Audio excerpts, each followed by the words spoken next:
Welcome to another audit walkthrough video from SuperfastCPA. I'm Logan, and in today's video, we're going to be going over Audit Area 3. This is Section D3. This is an application topic. Confirm significant account balances and transactions using appropriate tools and techniques, such as confirmation services, electronic confirmations, manual confirmations, to obtain relevant and reliable evidence. And we're going to be doing that the SuperfastCPA way, which is diving straight into the questions to learn the material. Now, if you don't know much about our strategies, make sure you go to SuperfastCPA.com and sign up for our free 1-hour webinar training. Again, it's free, it's 1 hour long, and we will teach you in that 1 hour the key ingredients to passing the CPA exam. So it's something you don't want to miss.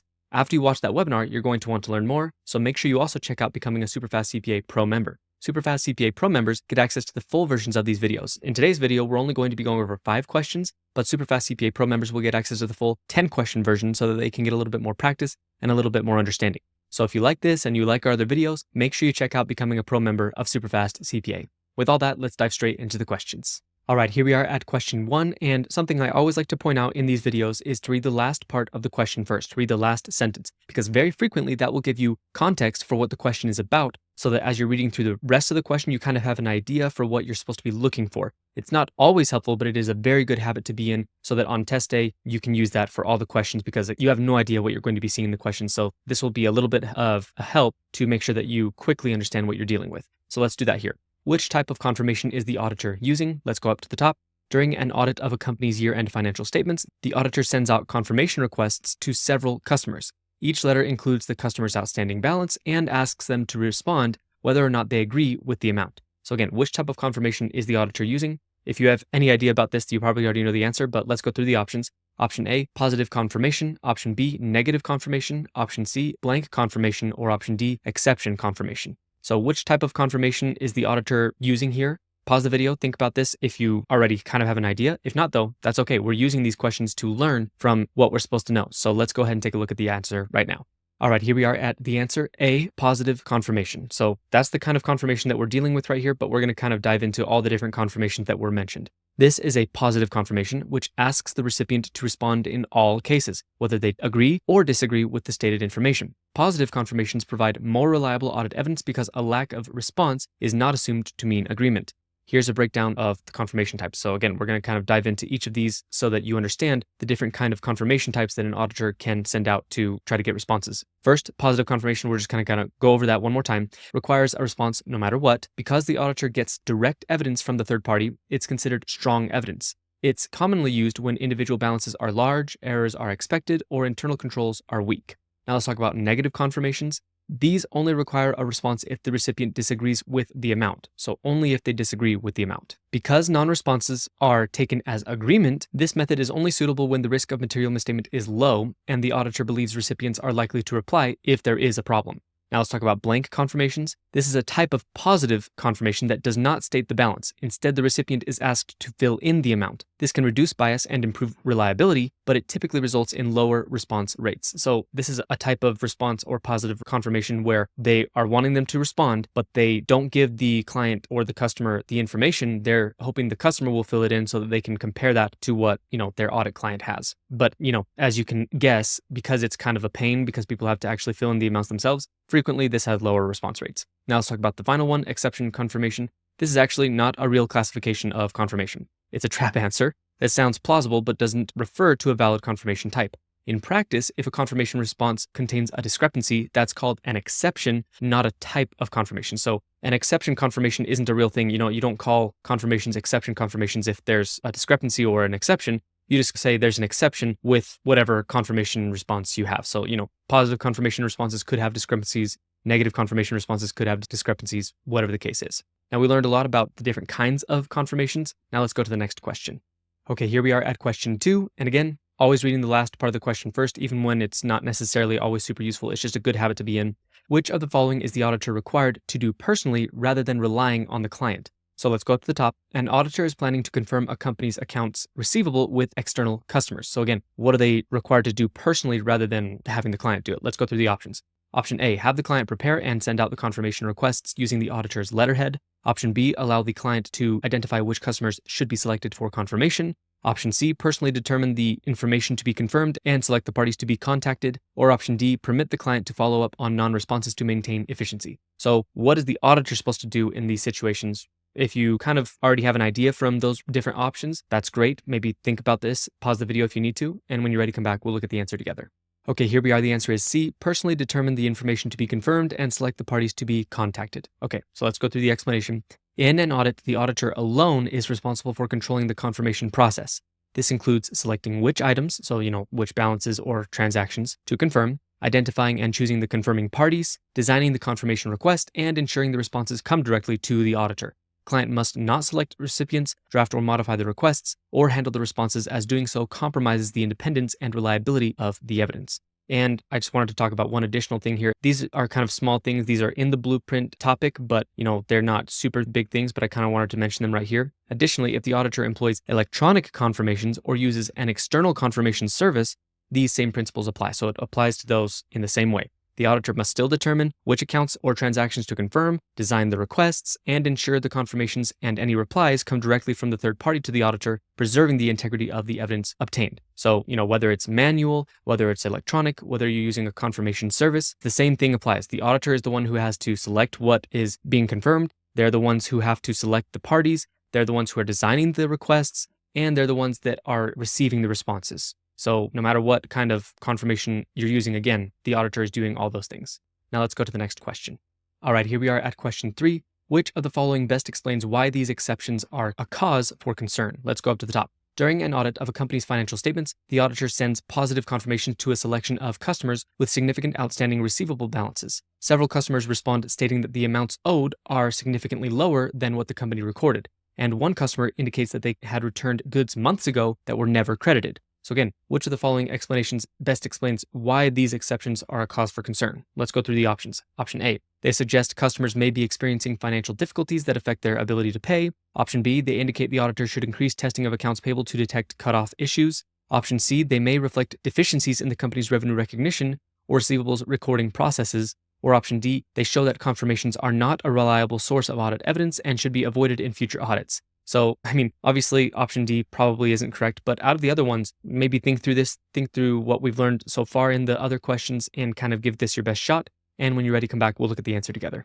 All right, here we are at the answer C. They may reflect deficiencies in the company's revenue recognition or receivables recording processes. So, this could mean that something is wrong in these processes. That's why the auditor would be concerned. Let's go through the explanation. The confirmation responses in this scenario raise serious concerns because the customer reported balances do not match the amounts recorded by the company, and the company failed to account for returns. These are not minor timing differences. They suggest that the company may be improperly recording or recognizing revenue, so they would be recognizing sales that haven't actually occurred or were reversed due to returns, and there may be weaknesses in internal controls over processing sales adjustments, credits, or returns. These types of exceptions are red flags for material misstatements in the financial statements and require further investigation by the auditor. So again, if there's something showing that there are material misstatements or weaknesses in internal controls because of the confirmation responses that were received, then that would be, the auditor would be concerned if something like that was coming up from the confirmation responses. So the auditor is going to be looking for those kinds of things in the confirmation responses. That's kind of the whole point of doing confirmation responses, is to try to see if there is anything that is wrong or if there's anything that is materially misstated.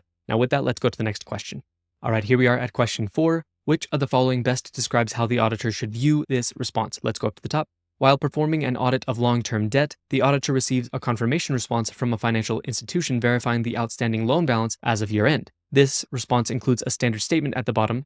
This confirmation is provided for informational purposes only and does not constitute a legal obligation or acknowledgement of liability. So that's what it says in the response. So again, how does that statement, how does that response affect how they're going to view, the confirmation response? Let's go through the options. Option A, the response is unreliable because the lender has not legally accepted liability. Option B, the response is reliable because the statement does not undermine the accuracy of the information confirmed. Option C, the response must be verified with a second source since the institution disclaimed legal responsibility. Or option D, the response cannot be used as audit evidence unless the bank formally acknowledges liability. Okay, so out of these different options, which one of them is how the auditor is going to view having that statement in the response? Pause the video if you want to, if you kind of have any idea about this. If not though, let's go ahead and take a look at the answer together right now.